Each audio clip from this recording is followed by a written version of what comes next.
We're going to take you through the auction markets on what is the election weekend. It could have a big impact, and there's going to be around 1,900 auctions around the country because, the election, that might knock a little bit of interest off. And, of course, potentially people are going to be out and about the place getting their democracy sausage anyway. You can see here there's going to be around 500 auctions in that Sydney market, 705 auctions in Melbourne.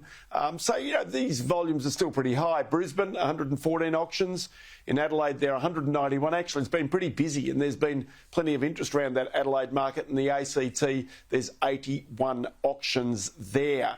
Now, let's go to the most viewed auctions around this weekend, according to REA Group.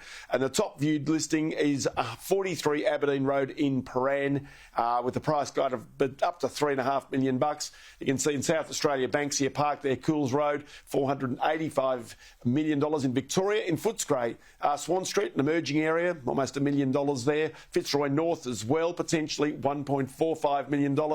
And Lavinia Court in Mauriac at $1.6 million. But look, let's also take in this beautiful old place, which REA Group says is amongst the properties of the week going up for sale. Said to have some 19 rooms. Look at this old Victorian charm and features around the place.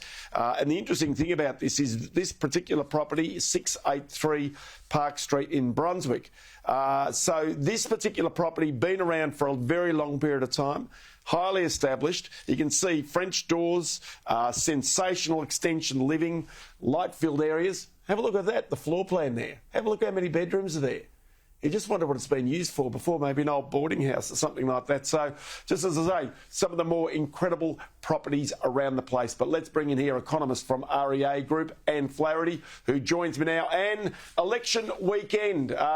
There's plenty of interest around the place nonetheless. People don't seem too spooked at this point by the prospect of higher interest rates. But, of course, it all comes down to exactly what the auction clearance rates are at the end of the weekend, doesn't it? Yeah, it'll be interesting to see how many people are out there, going and bidding in auctions after getting their democracy sausage. Certainly, we have seen a bit of a dip in the number of people selling. And when we look at next week, it's clear that a lot of people have just really held back for an extra week because we do have a very strong next week for auctions. So, therefore, just, in regards to this, do you sense that there are some sellers who now realise that they're sitting on some pretty decent gains and they're trying to capitalise on this because they can see the forecasts that are out there of potential price falls? Yeah, I think that that's definitely a factor. We saw that over April, prices held relatively steady across a lot of our capital cities.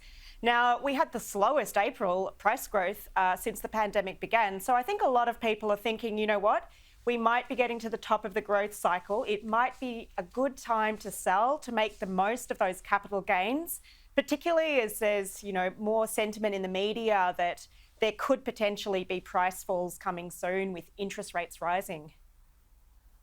OK, so then you sit there and you just, again, see both political parties really trying to encourage the first home buyers into the market, either by using their own super, which is a Labor plan, rather is the coalition plan, or on the other side.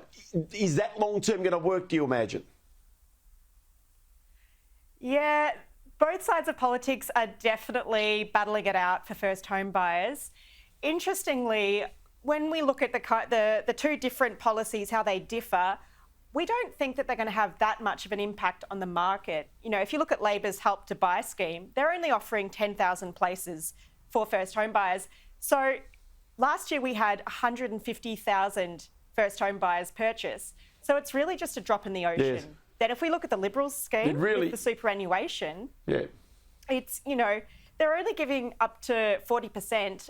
Most first home buyers don't really have that much money in their superannuation to really boost price growth because of, what they're taking out in super and injecting into their deposits.